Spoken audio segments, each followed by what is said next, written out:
Oke, halo semua, selamat datang di YouTube Tutor Aja. Dan hari ini kita kedatangan tamu spesial nih. Kita bakal membahas tentang topik seputar influencer dan sosial media. Pasti kamu penasaran kan? Ini kan Tutor Aja sebenarnya tentang pelajaran, tentang ekonomi, tentang pelajaran kampus. Kok tiba-tiba kita mau bahas topik sosial media dan influencer sih? Nah, karena ternyata di situ kita bertujuan untuk mengajarkan kalian pentingnya content creating, tapi dengan cara yang baik nih. Gimana cara kalian menjadi influencer yang baik, yang punya pesan yang baik, dan juga tentunya dampak yang baik. Dan tentunya kita nggak bisa ngomong kalian dari pengalaman personal doang nih. Kita harus undang seseorang yang emang pengalaman di bidang itu, dan dia punya expertise yang bisa dia share banget nih. Jadi langsung aja kita sambut, ini Kak William Sudana dari Fosfoyer. Halo Kak William. Halo, salam kenal semuanya. Nah, Kak William, biasa nih biar pendengar kita bisa kenal dan bisa sayang nih sama Kak William, bisa tolong kenalin diri sedikit. Halo, salam kenal semuanya. Nama aku William Sudana. Nah, sedikit cerita tentang aku ya. Aku tahun 2011 lulus sebagai teknik elektro. Kemudian setelah itu aku nggak langsung kerja. Jadi aku tuh sempat freelancing fotografi dulu gitu. Kebetulan tahun 2008 tuh aku emang mulai tertarik dengan dunia fotografi. Jadi sambil kuliah teknik, aku tuh ngasah interest aku di fotografi dengan menjadi kayak apa ya, dokumenter di kampus. Kemudian ada acara-acara aku mulai foto-foto juga kayak gitu. Nah, makanya setelah lulus aku nggak langsung kerja di dunia teknik kayak gitu. Jadi aku kerja dulu freelancing fotografi. Tapi kemudian karena tuntutan orang tua lah ya, bilang kayak kalau nggak kerja, kalau nggak kantor tuh nggak kerja. Akhirnya aku masuk ke dalam dunia korporasi. Dan saat itu aku ditempatkan sebagai tim marketing. Jadi tetap nggak nyambung ya dari kerjaannya yang kuliahnya elektro, kemudian kerjanya marketing gitu. Tapi dari situ aku mulai paham, oh ternyata ilmu marketing itu menyenangkan sekali. Baru aku mulai ngulik-ngulik tuh, belajar marketing, beli buku, baca-baca sendiri. Kebetulan di tahun 2014 pertengahan gitu, aku mulai terpapar sama sosial media. Tahun 2014 itulah aku mulai tertarik dengan membuat konten di sosial media, networking, ketemu teman-teman, akhirnya jadilah satu komunitas kecil di situ yang bergerak di bidang food interest. Jadi kalau dulu gampang sebutnya food blogger gitulah. Nah, kemudian berjalan 2015 aku decide untuk resign. Karena aku ngelihat, wah, sosial media ini punya potensi yang besar banget ya.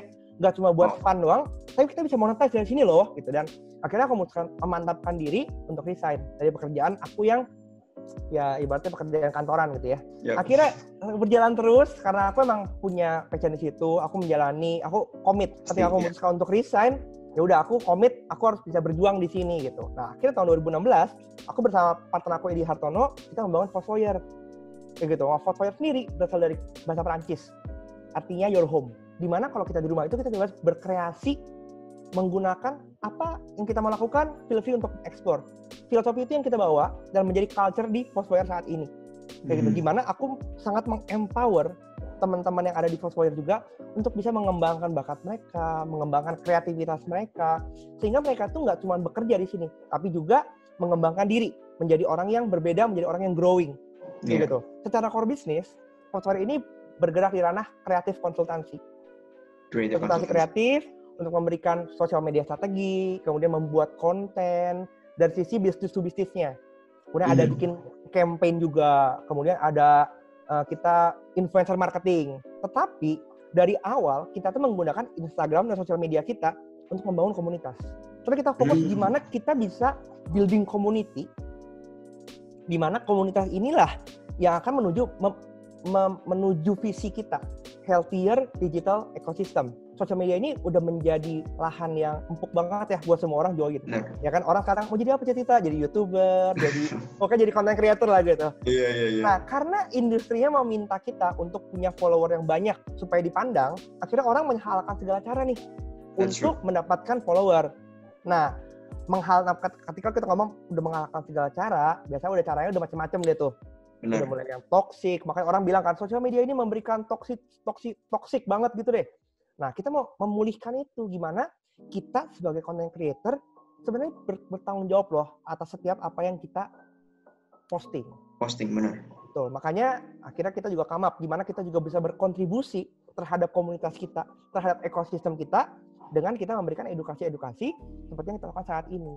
Iya. Dan menariknya ya, tadi kan Kak William cerita dia tahun 2015 decide buat full time ya. It's a big leap ya, itu resikonya gede guys. Tapi gini loh, di tahun itu ya teman-teman, zaman sekarang mungkin kalau ada temen gue yang bilang, gue mau jadi full time selebgram, mau jadi full time tiktoker gitu misalnya, nggak terlalu kaget guys. Karena apa? Ya emang sudah cukup normal mungkin ya Kak William bisa dibilang Betul, ya. betul. Tapi tahun 2015 itu masih belum terlalu banyak loh istilahnya. Kalau kerjaanmu apa? Influencer, kayaknya masih belum terlalu banyak tuh kayak gitu ya. Jadi it's a very big leap. Social media potensinya tinggi banget nih.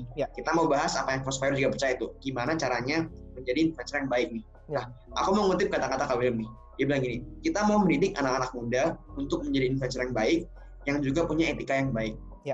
Nah, ini tuh menarik banget guys, karena sekarang kan, apa ya Kak, dari kata influencer sendiri tuh, menurut Kak William, apa sih sebenarnya influencer itu? Influencer itu sebenarnya kita semua itu influencer. Tanpa atau ada followers, kita adalah influencer.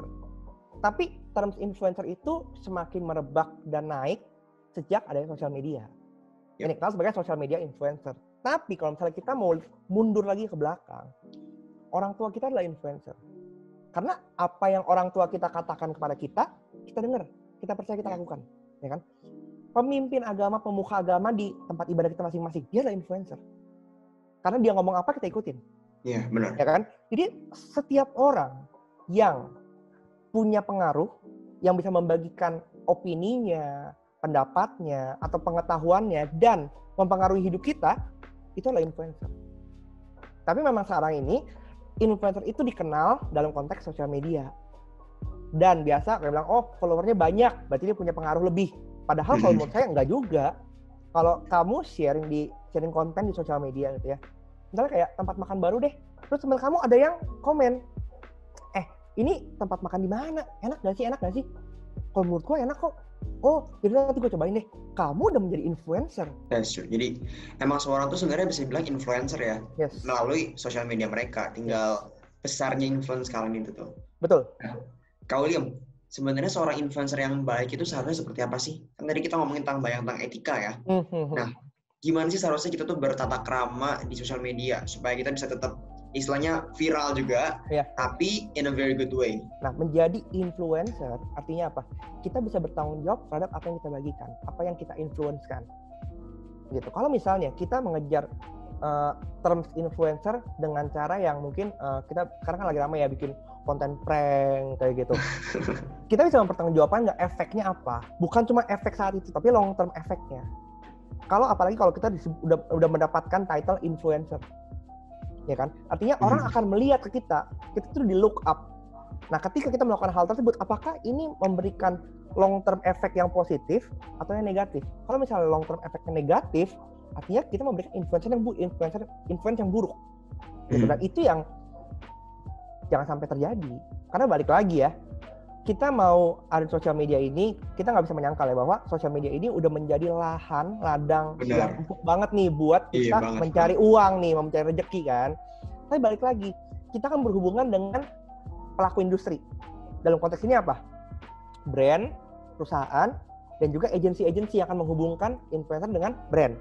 Yes. Ya kan? Nah, balik lagi, brand juga akan memilih ikon-ikon yang positif, yang bisa merepresentasikan brandnya dengan baik. Kalau misalnya kita memberikan konten-konten yang buruk, ya bukan tidak mungkin kita juga nggak dipandang dong. Jadi memang kita mesti tahu nih, apa yang kita bagikan, itu harus kita paham konsekuensi ke depannya apa. Kalau kita nggak paham konsekuensinya, itu akan jadi bumerang buat kita.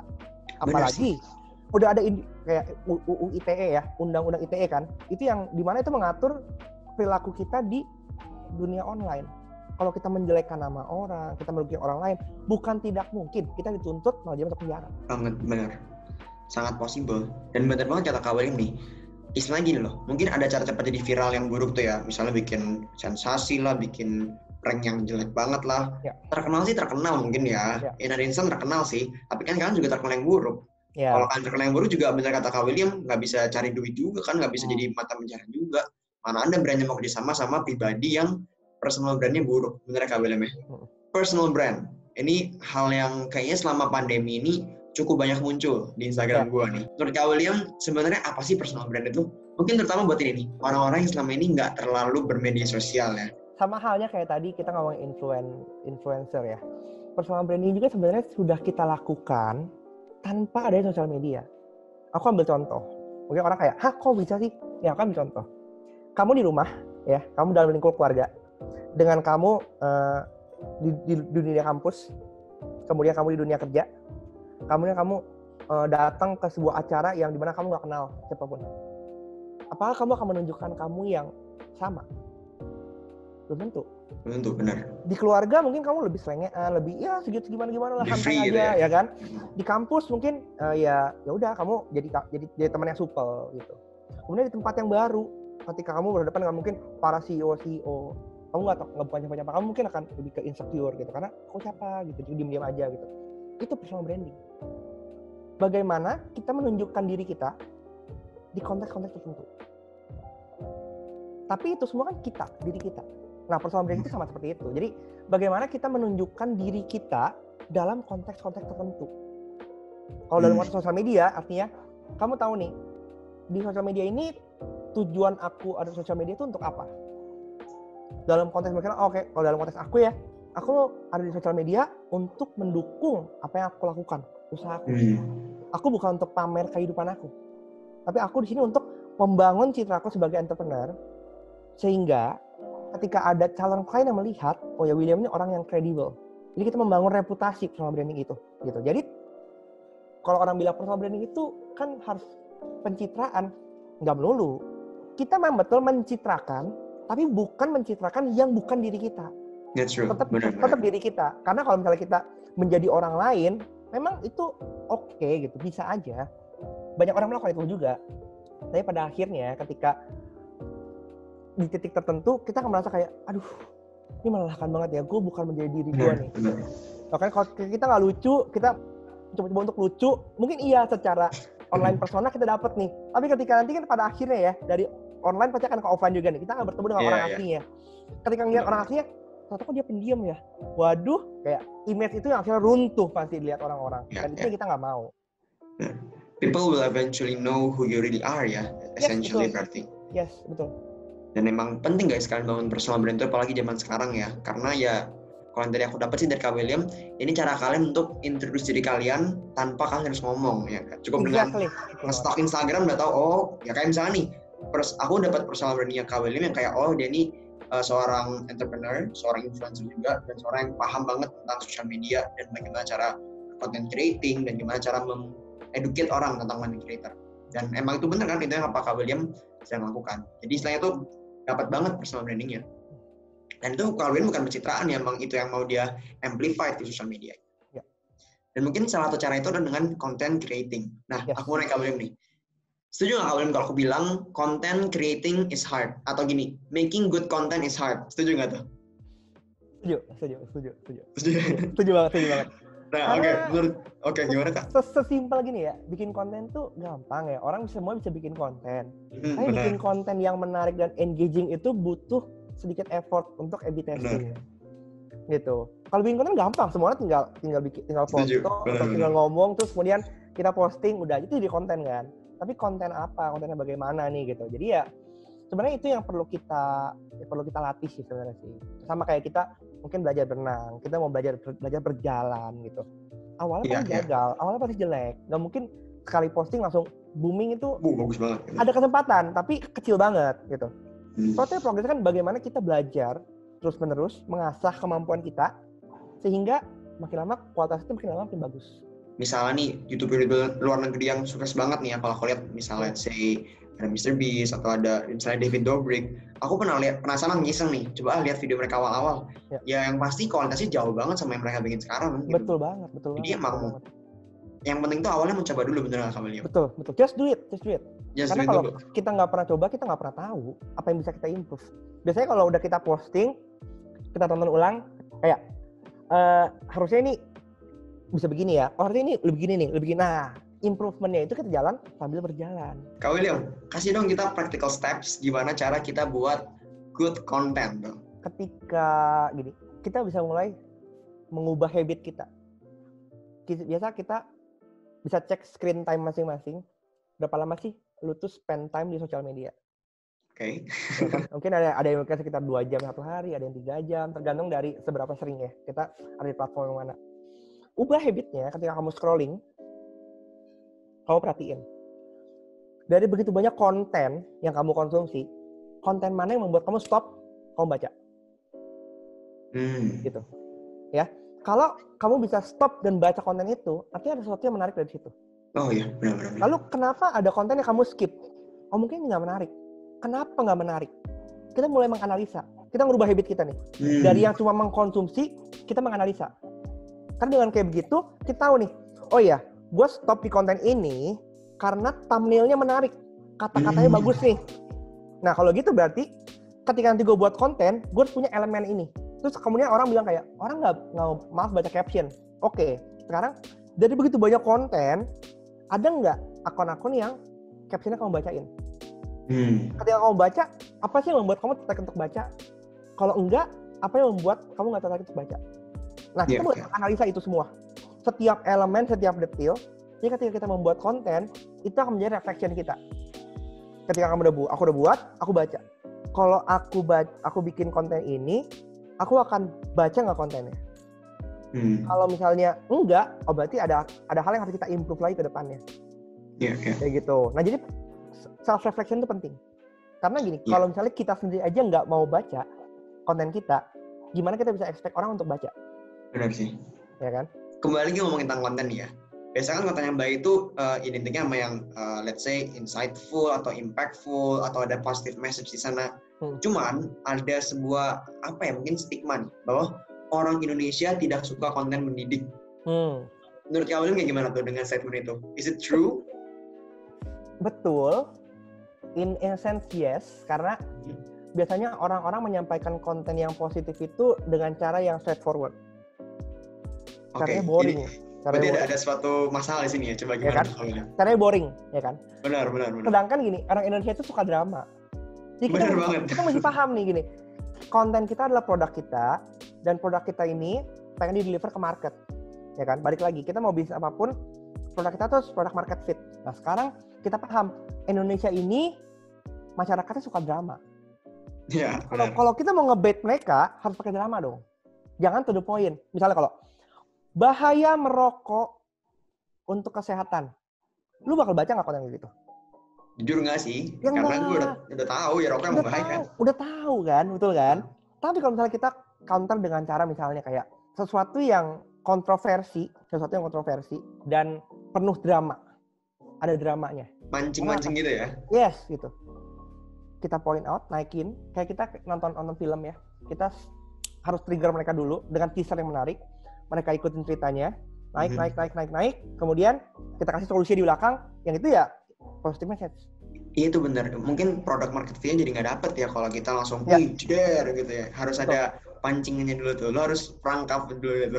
Betul. Aku pernah ngomong gini, aku pernah bikin satu konten tentang personal branding. Banyak orang anggap kan personal branding itu susah. Ya kan? Mungkin semua orang harus lagi gitu kayak personal branding. Terus kemudian penting nggak sih kita ada di LinkedIn? LinkedIn kan buat profesional doang. Aku ketemu satu akun di LinkedIn.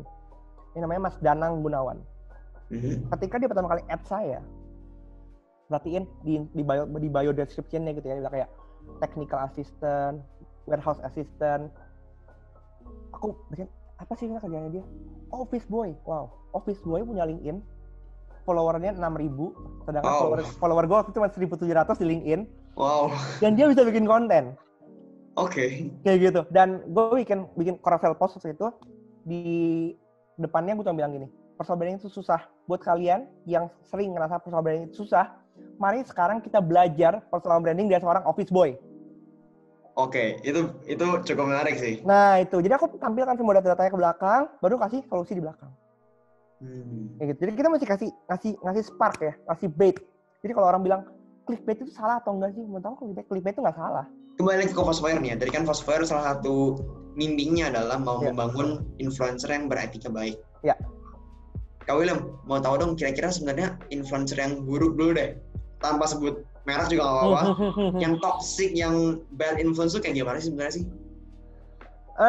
Well, kalau di TikTok tuh ya banyak ya yang kerjanya swearing gitu loh. Kayak marah-marah, tunjukin kalau mereka ngerokok atau gue tahu nih, mereka ngomel-ngomel kayak gitu loh. Pamer-pamer gitu. Pamer-pamer kayak gitu. Dan menurut aku itu part of strategi mereka ya untuk menaikkan branding mereka. Tapi balik lagi, nggak itu nggak menyelesaikan masalah. Bully. Oh iya. Bully. Ada Big issue. kasus, mereka ada kasus, kemudian mereka komen, ibaratnya mereka tuh jadi polisi, kayak mereka merasa paling benar. Bener banget. Kayak lu komentar di sosial media itu nggak membuat kehidupannya lebih baik. Setuju banget. I Ya agree. kan? Malah kita malah merusak, ngedestroy mental orang lain. Makanya tingkat frustasi itu meningkat, tingkat depresi meningkat. Karena ya itu, masalahnya gini, sesimpel kalau misalnya kita ngelihat ada konten yang buruk, nggak usah ditanggepin deh. Klik titik 3, blok, titik 3, not interested. Ya kan? Satu, kita menjaga mental health kita untuk nggak terinfected. Kedua, kita nggak mensupport mereka. Iya. Gitu. Karena platform sosial media itu semua tuh ibaratnya mereka tuh bodoh. Mereka nggak peduli nih, lu mau like, lu mau dislike. Yang penting selama lu engage, lu ngasih komentar, lu ngasih reaction, lu share, Gue push. platform akan ngerasa bahwa oh itu konten bagus nih, ya kan? Kita push makin viral, makin ke semua orang.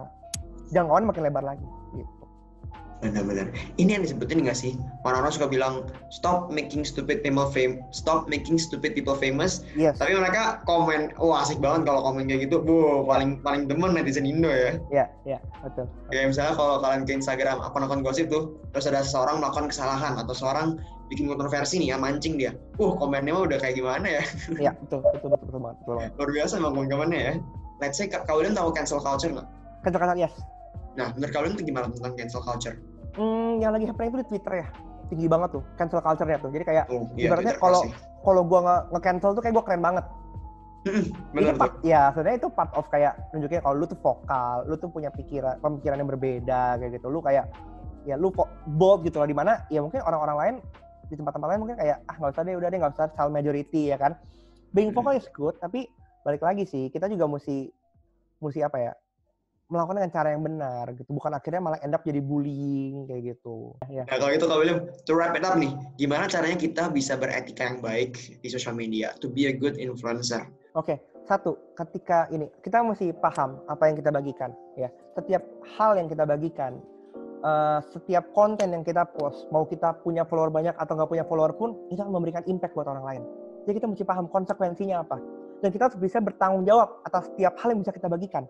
Karena kalau kita nggak bisa bertanggung jawab, artinya ya bukan artinya kita bisa aja jadi disalahin, atau kita malah jadi penyebab kekacauan lainnya gitu. Jadi kalau kita mau memberikan opini kita, jangan sampai kita tuh menjatuhkan orang lain. Ya kan, berikan opini yang netral tanpa memaksakan pendapat. Yeah. Dan nggak perlu harus mencari siapa yang benar, siapa yang salah. Karena pada akhirnya setiap masalah itu pasti punya dua sisi. Dan kita juga nggak bisa menilai orang salah itu tanpa mengetahui latar belakang mereka. Ya kan? Jadi ya udah, kalau kita mau beropini lah. Tapi kalau misalnya opini kita disanggah, ditolak, nggak usah dipaksakan. Ya gitu. Karena balik lagi, nggak ada yang benar, nggak ada yang salah. Balik lagi, setiap orang punya pendapatnya masing-masing dan nggak perlu memaksakan pendapat kita yang paling benar.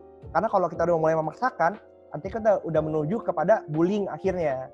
Gitu. Karena kita jadi ego kan, gue yang paling benar nih, padahal belum tentu. Gitu. Oke, saya setuju sama kata-kata Kak William.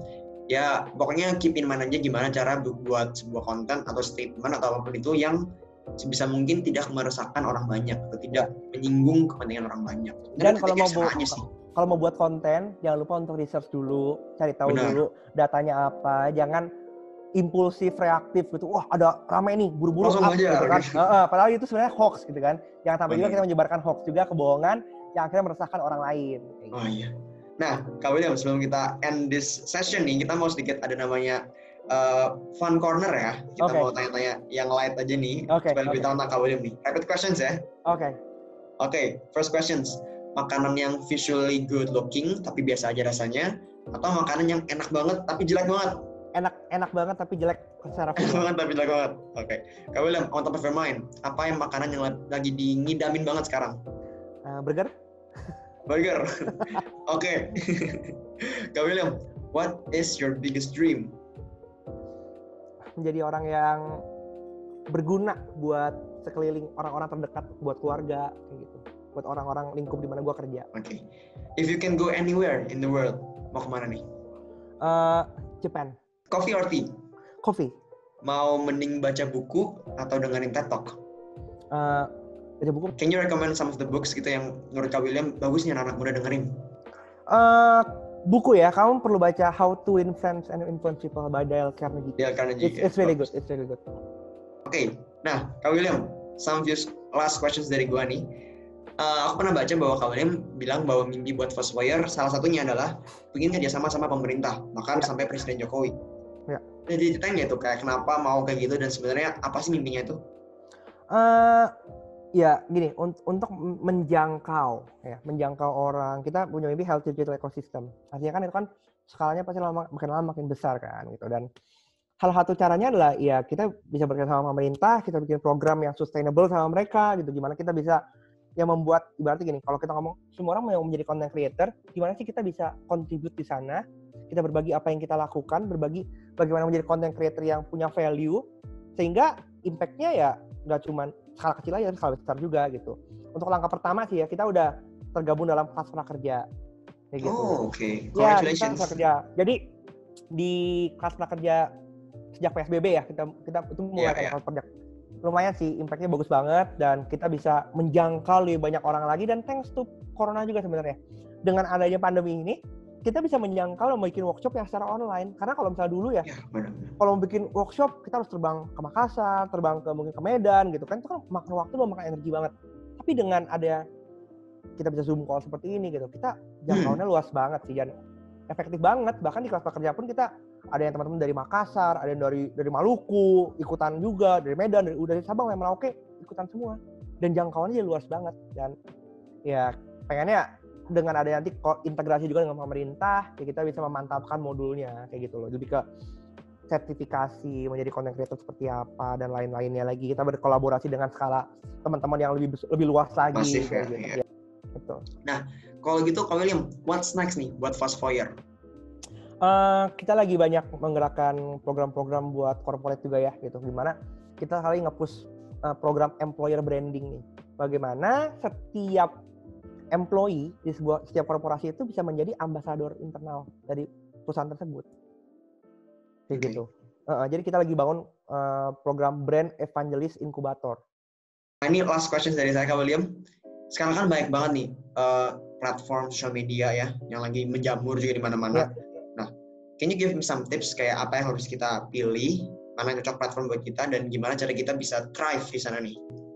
Oke, Instagram sekarang udah mature banget ya. Gitu. Mereka udah tahap mature di mana algoritmanya juga udah didorong pakai ads gitu. Sedangkan beda kalau misalnya LinkedIn dan TikTok ini masih bagus banget organik algoritmanya.